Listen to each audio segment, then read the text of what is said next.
Lei de Pitágoras para as cordas. Considere uma onda com frequência F1 emitida simultaneamente e em fase com uma onda de frequência F2, como nesta figura aqui. Esta é a onda 1 com a frequência F1, esta é a onda 2 com a frequência F2. Neste caso, como elas são emitidas simultaneamente e em fase, há momento em que as cristas de ambas as ondas aparecem simultaneamente. Esta coincidência está aqui, olha, neste ponto, por exemplo. Mas logo após esta simultaneidade, a primeira crista da onda 2 antecipa ligeiramente a primeira crista da onda 1. E a segunda crista da onda 2 antecipa ainda mais a segunda crista da onda 1. E após a onda 1 exibir 1, 2, 3, 4, 5 cristas, a onda 2 exibe 1, 2, 3, 4, 5, 6 cristas. Em seguida, a sexta crista da onda 1 coincide com o vale da onda 2. No caso de uma onda longitudinal, onda sonora, a região de compressão de uma onda coincide com a região de rarefação da outra. Região de compressão, a crista da onda 1, região de rarefação, o vale da onda 2. Assim, durante um pequeno intervalo de tempo, ocorre uma interferência destrutiva. A rarefação destrói a compressão e o som desaparece. No momento em que as cristas coincidem, como aqui e aqui, por exemplo, durante um pequeno intervalo de tempo, há um reforço, isto é, uma interferência construtiva, e o som se torna mais intenso, como aqui e aqui. O resultado é um som que se torna intenso, depois desaparece, e depois se torna intenso novamente, desaparece novamente, e assim por diante.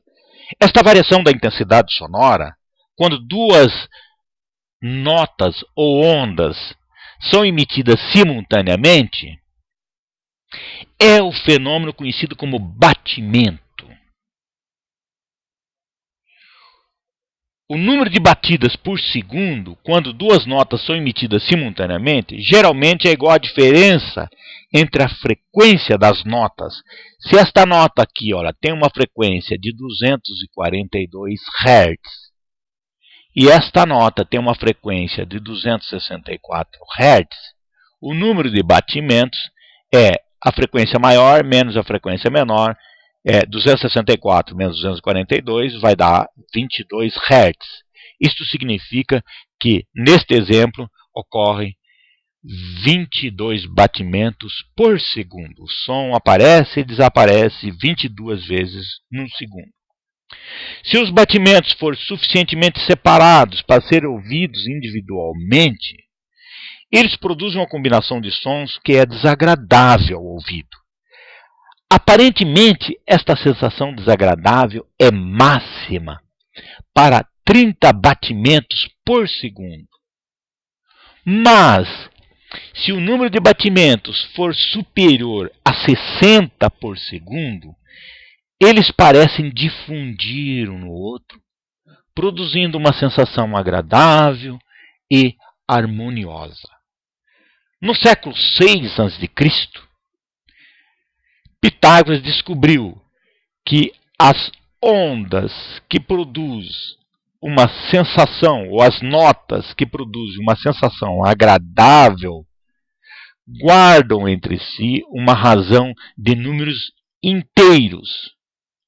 E para entender o resultado obtido por Pitágoras, vou colocar aqui estas relações matemáticas aqui.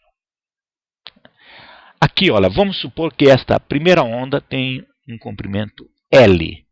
Tem um comprimento L e emite uma frequência de 264 Hz, é a nota Dó. Isso significa que ela vibra 264 vezes em um segundo. Agora, vamos reduzir o comprimento dessa corda para 8/9 do seu comprimento original. Multiplica-se o comprimento dela por 8 e divide por 9.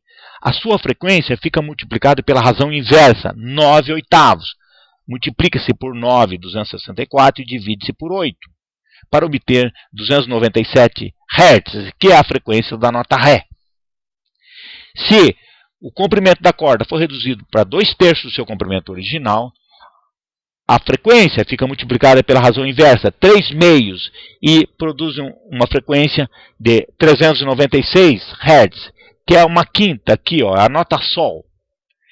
E se o seu comprimento for reduzido à metade, a frequência dobra. Isso significa que a corda com comprimento L oscilava, vibrava 264 vezes em um segundo. Quando seu comprimento é reduzido à metade, ela passa a vibrar 528 vezes em um segundo. Esta é a lei de Pitágoras, ou a descoberta de Pitágoras, ou a descoberta pitagórica, como dizem também.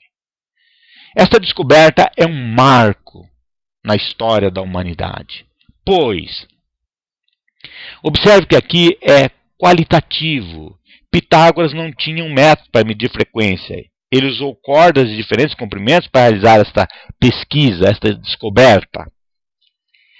Aqui é qualitativo, é de ouvido que se distinguia. Somente de ouvido era possível distinguir a nota musical. E ele relacionou essas notas com os comprimentos, com números relacionados ao comprimento da corda. Esta foi a primeira feliz redução da qualidade à quantidade. E tem mais, essas relações, os intervalos concordantes são dados por razões ou relações entre números inteiros. 8/9, 4/5, 3/4 e assim por diante. A música é uma arte, é uma experiência humana.